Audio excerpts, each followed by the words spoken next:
What's up, everybody? It's your favorite planes, trains, and automobiles favorite nerd, and today we are looking at the latest train bot from Zeta. I mean Moon Studios, but I think I do mean Zeta, but I think we're calling it Moon Studios. You get the drift. Be that as it may, we are going to take a look at this guy, but I am somewhat of a rush, because I want to make sure that you guys have this. So let's not waste any time. Let's get straight to accessories. So he comes with his rifle. Typical kind of status quo stuff here.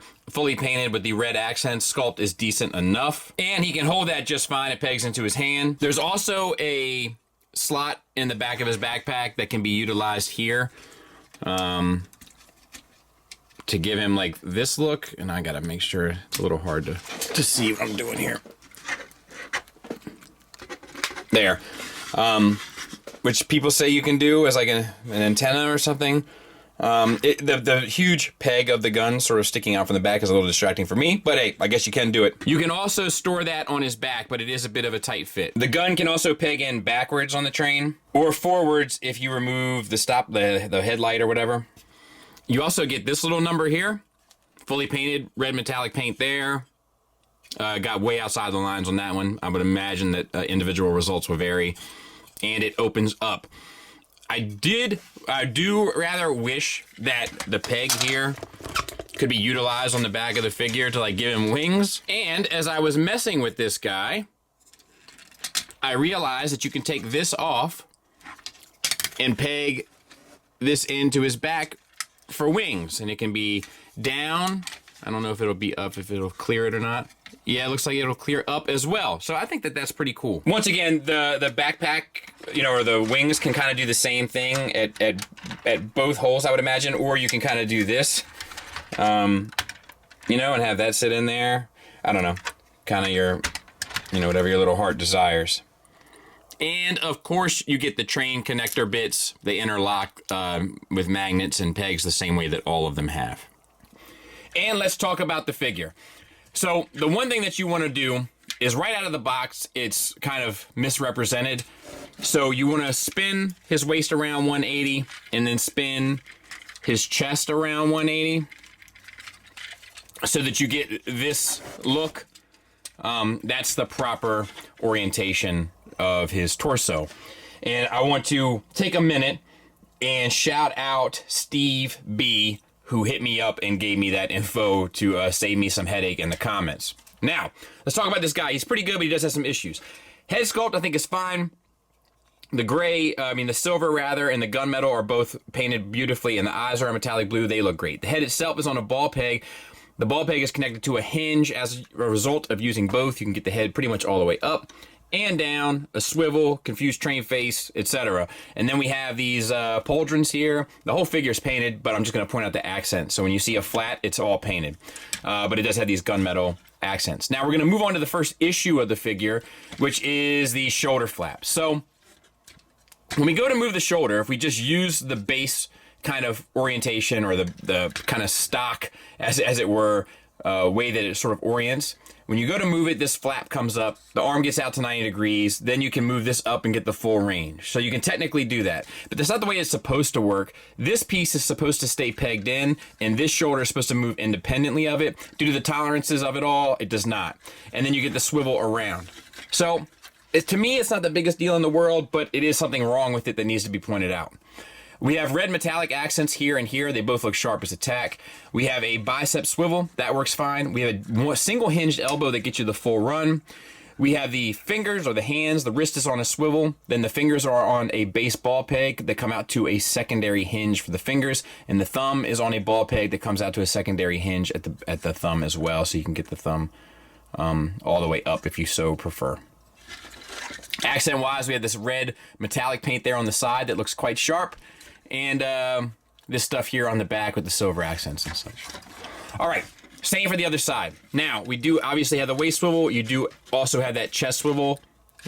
If it makes something look more interesting, doesn't actually serve any different purpose. No ab crunch or anything like that. Sorry, I'm cutting this in, but I just realized that there's probably an ab crunch as well. There's a locking mechanism on the back. And if you do that, you should be able to get an ab crunch forward. My bad. We have these hip skirts. They can get up and out of the way. For our universals, which get you the full Van Damme. Forward and back, full Monty. no problem. They're ratcheted forward and back. Thigh swivel. The legs feel die cast to me. I don't have the best sense of touch in the world. Like, I have calluses all over my hands. It's just a long story. Don't you worry your little heart about it. I'm doing fine if you're worried about me. But I think they are die cast. We have the knee, single hinge, ratcheted. Get you a little less than 90 degrees. I love the train accents on the side of the leg. That works for me. And we have the front leg and the inside here that all works fairly well. We have an ankle tilt down. We have an ankle tilt up. We have a rocker, and we have a toe tilt up and down. So nothing to turn your nose up to there either, sir. And then there he is from the back. I mean, relatively clean. He's got a backpack, but it seems purposeful. It seems like it works and smart. You know, we just had a conversation about these on the Patreon Shop Talk podcast where, you know, we go into the designs of these and kind of how off they are from the cartoon model versus the Takara ones. But, you know, once again, for me, I don't have like a huge attachment to these characters. It's a very pragmatic choice for me to get involved with this set. And in spite of that, I think they look way cooler. So let's go ahead and do some size comparisons. Size comparison wise, there he is with a Fans Toys Torso Bot, a Fans Toys Limb Bot, and then the Unique Toys Limb Bot. So it's a big fella, but hopefully that gives you some sort of idea of scale and size. All right, are you ready to transform this guy? There's a whole lot of flap flipping fun coming, you know what I mean? So let's flip the flap here on the chest, open that up a taste, flip out these side panels, and while you're here, the base that the hinge is on for the head articulation needs to flip forward. But this peg needs to rotate back, and it's a little bit of a pain due to how tight the tolerance is. So just use caution there to get the head forward. And then you can flip this back. You can flip these too.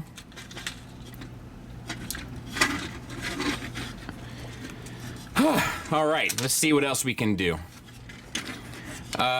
We can open up this panel here,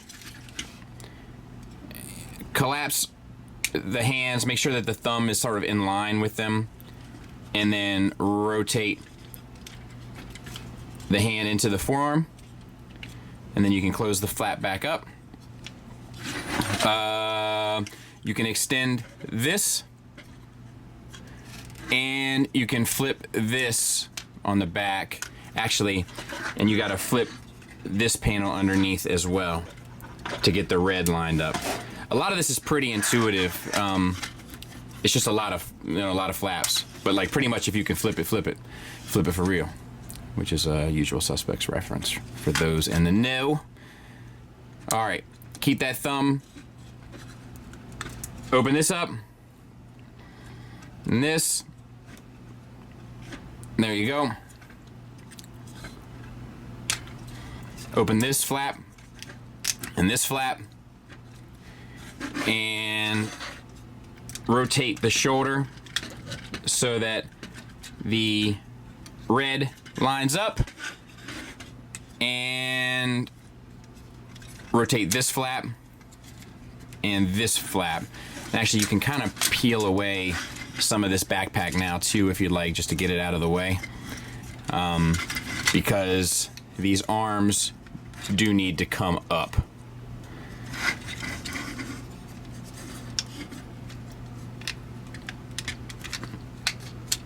So I missed a step.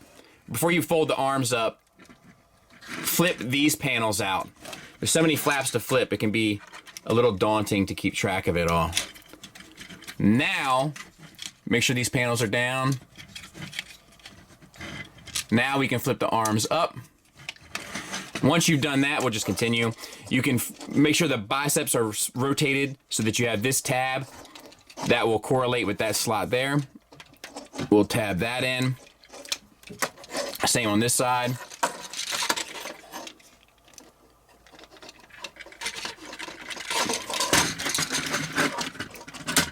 Oh, there.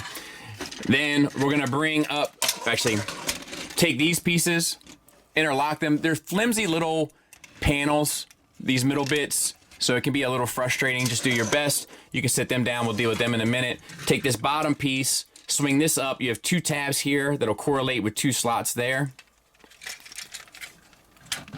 And then on the bottom, you have these pieces that we folded in. Just fold them out, and they'll interlock with these panels there.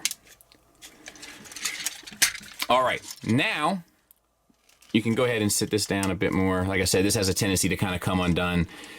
Bring up this piece. You have 2 holes there and 2 pegs there. They peg in, and that sits in. I'll clean all this up here in a bit. And then on the bottom, we have these wheels, same deal as all the other trains. Flip this over, there's a tab here, slot there, and then flip the wheels up, and then make sure that your support pieces are here so that the wheels don't fold in. All right, let's deal with these legs. So we basically had to combine our wars the leg. So we're just gonna do whatever we have to do in order to get that to happen. So we can start with bring this down. This is on a double hinge. You can rotate that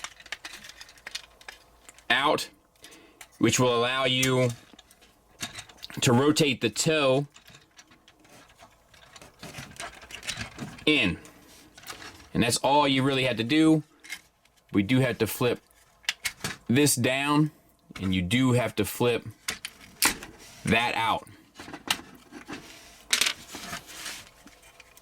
All right, and we can just sort of leave that to the side because we have so much more to do. So just start grabbing things. This comes out.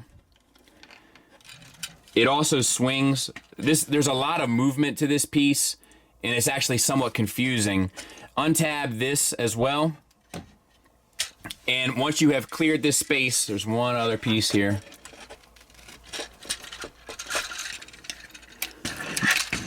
But you gotta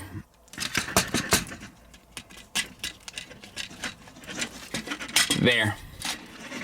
Then you can rock the, oh no, one more. This piece here. Just so many tabs and panels. And flip that up. Then you should be able to combine or wars the leg in. At that point, you can roll this over.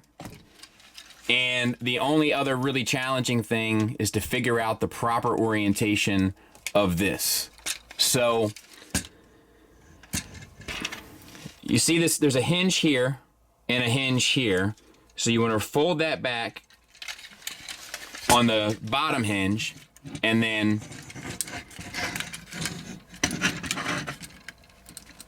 it's really not easy. You want to fold it forward on the top hinge. There. And then this will lay down on top there.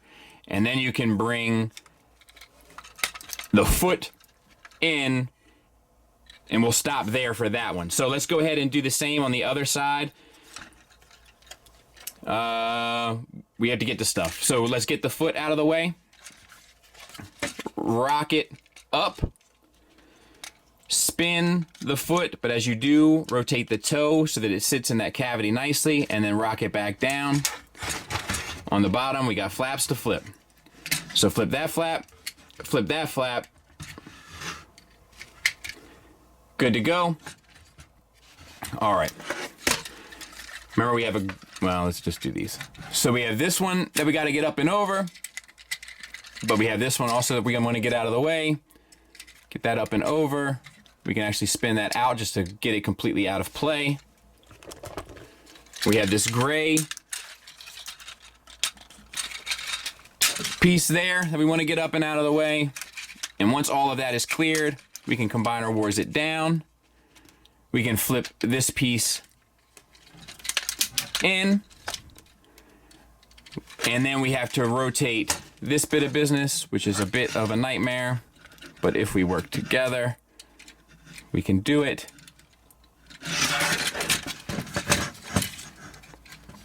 So once again, it's this section here that's sitting perpendicular to this, and we want it to be parallel.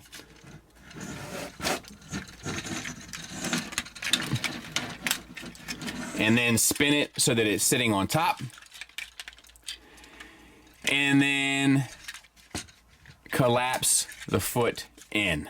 Then we want to combine the legs, tab them in best we can,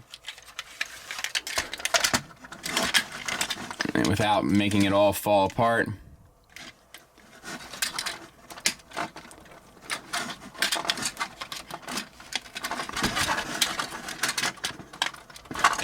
I'll have to deal with that in a minute.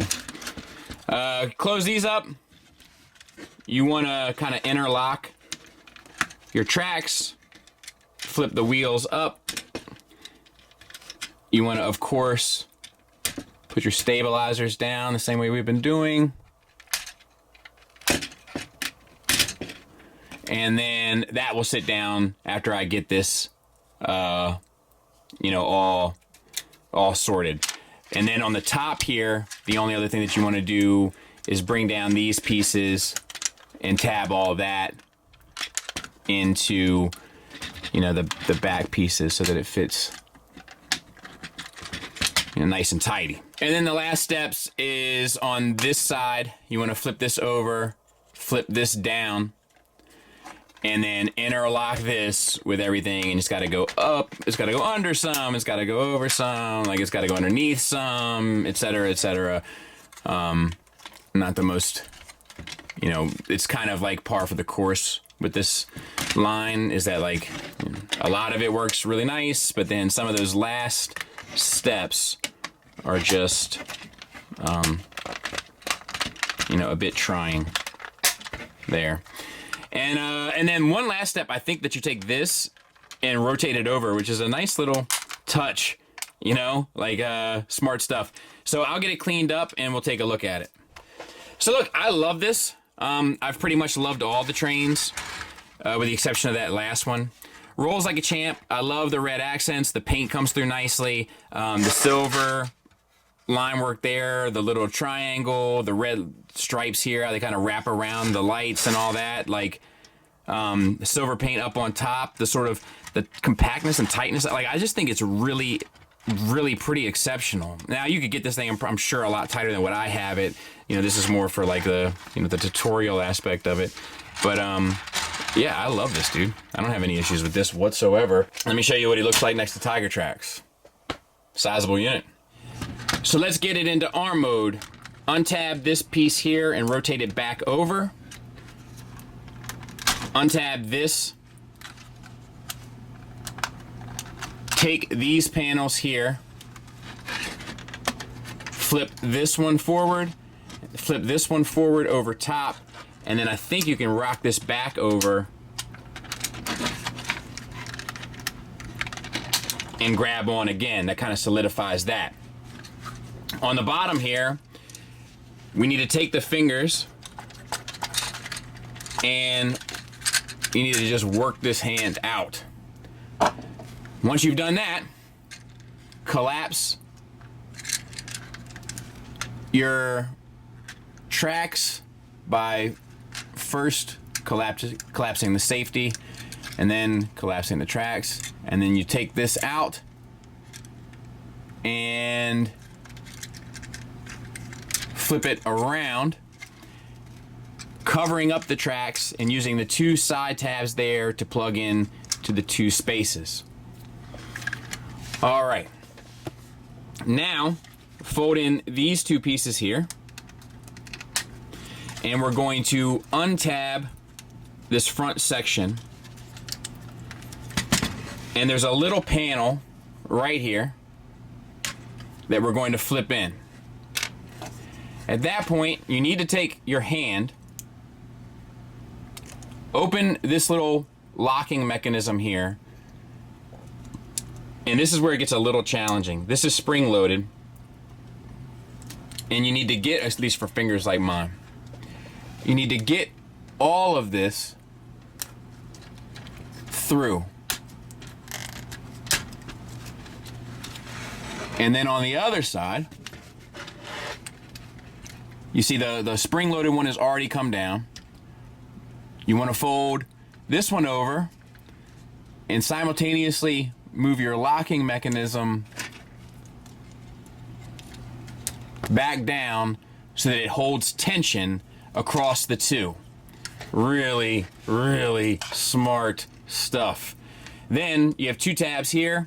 That comes up, tabs back in the way you had it, and the front of the train collapses back in once again the way you had it.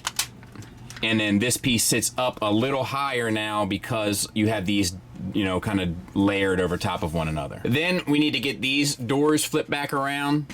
So lift up your panels here. Untab is basically this tab here and that tab there. Get those around to the back. And we need to also split this in half. So actually let's not work against ourselves, shall we? Let's just try this. There. Easy enough. Spread them. All right, now this is where the money is made, as it were. So you have to get this extended because you have to put some of it away, namely this black bar here. So let's get the foot open, rock it, and the toe needs to come out now.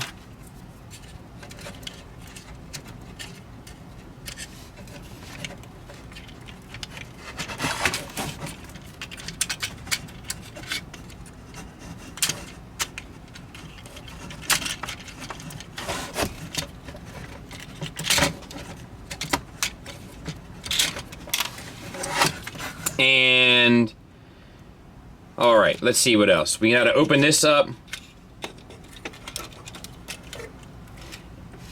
Back out the camera just a taste. Get as much light on the subject as I can. Get this off to the side. Extend the leg.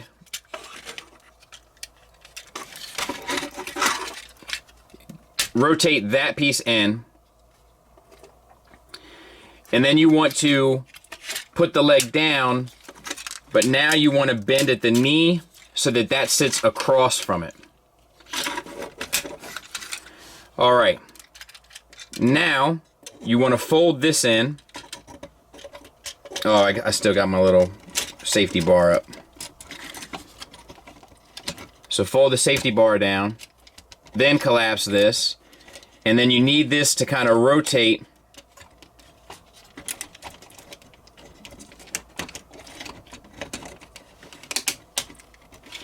so that it fits into this little cavity. And once again, it's just like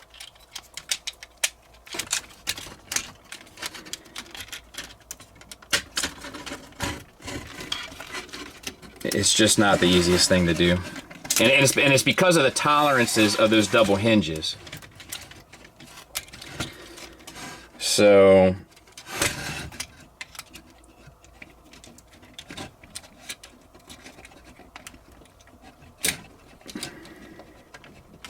there. And you just kind of have to fool with it until you get the right spot leverage wise. And then you can rock this back down and that'll sit over top.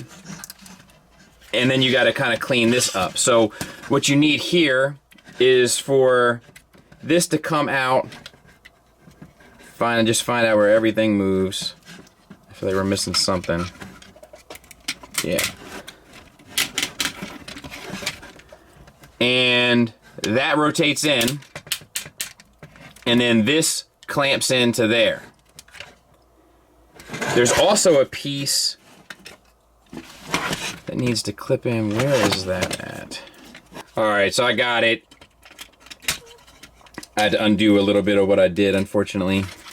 but it's right here. It's this little pocket right here, and it's the different color piece, right? It's the black piece that sits out. So you just have to have it lined up properly, and once you do, that'll sit in, keep it snug and secure, and then you can rotate that back in,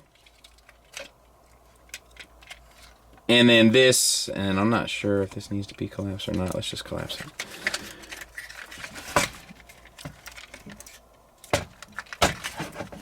And then the toe up, and then the last piece that you have is this. So extend this out, and then flip that down. And I don't even know, I guess you just leave it there, like that. And we'll go ahead and lock some of this stuff up too. All right, so let's try that again, and hopefully we can even be a little bit smoother. So we'll lay down the locking mechanism. We'll fold in the tires, or wheels. Rotate the foot out. We have to get access to the toe.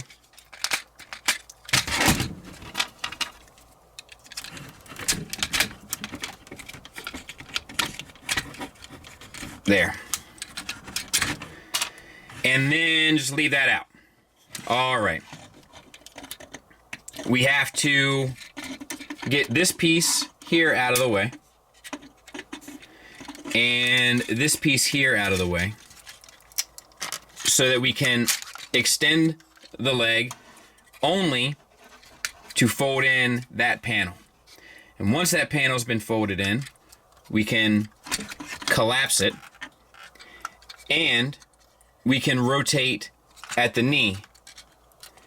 However, it's probably easier to just go ahead and lock in our piece now with that black tab there, pushing forward once you have it centered properly, and locking in to there, which will allow you to move the knee quite easily. And then we have to sort this out, which is a pain. But if you continue to sort of rotate at the hinges, you will be able to get the leverage that you need to sort of properly align it to get it into that cavity. I think you have to fold up these pieces, I'm not entirely sure. Rotate that back down and collapse the foot back on to the train. And then on this side, we're going to rotate this piece up, this piece out. This has to maneuver itself so that it locks on. How do I do that? There. Like this into there.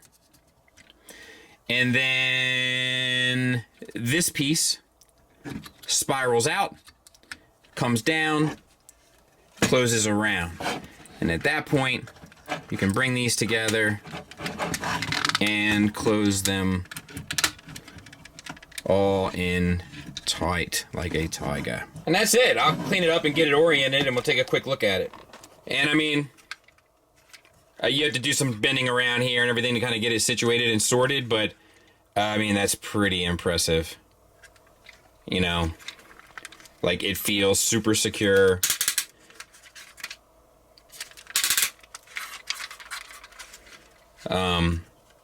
I mean, it's fantastic. It works splendidly.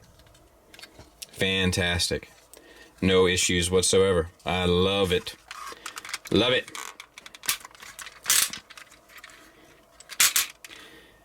Huh. I'm really taken back by the engineering on some of this stuff. It's not necessarily smooth, but it's fascinating. I'm really impressed. Let's just move on to final thoughts.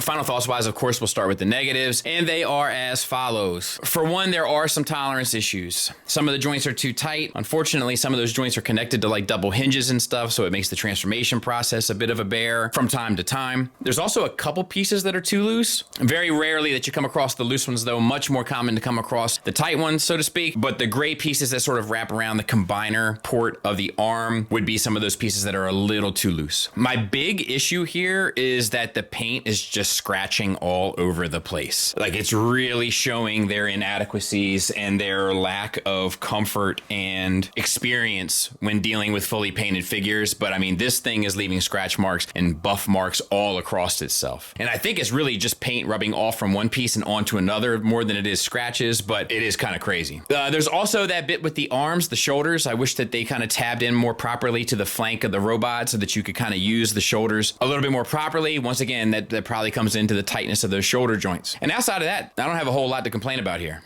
Even though there are paint issues, I love that it's fully painted, and the couple little scuffs here and there don't detract as much as the full coat of paint adds. So it's like the net positive is far greater. The robot is fully engineered, articulation-wise, to include what I think is an ab crunch. Just frustrating that I missed it. Not as frustrating as it is for mint and sealed box collectors to see how I treat boxes, though, I imagine. So yeah, let me show you what I do.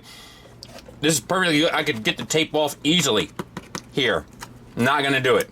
I take the box, I tear it around the tape, just so I don't have to be bothered with dealing with the tape. Then I can open it up, stick my thumb in. Oh, God, yeah. I throw that away. And then I do all this and throw that away. But all things being equal, it doesn't change the fact that it's a pretty well articulated figure. I love little nuanced things about it, all the little locking stuff that keeps pieces where they're supposed to be, spring-loaded stuff to keep the parts-forming hands where they're supposed to be, the fact that the parts-forming hands actually incorporate into the robot body and can be stored is quite nice. And there are a lot of flaps to be flipped, and sometimes that can get a little obnoxious, especially when you forget to flip a flap here and there like I did. But still, the engineering is pretty good. This is mostly on par with the initial 3. I love the train mode. I love the combine mode. The robot mode definitely takes some liberties from the cartoon model, but I kind of like the way it looks all the same. The materials feel good. There's nice ratchets in places, etc., etc. So the only thing left to find out is whether or not the combine mode will be successful and this last train bot will be successful. I imagine it's going to share a lot of the same engineering, so I'm not really worried about that, but only time will tell. Thanks for listening. Thanks for watching. Until next time, take care.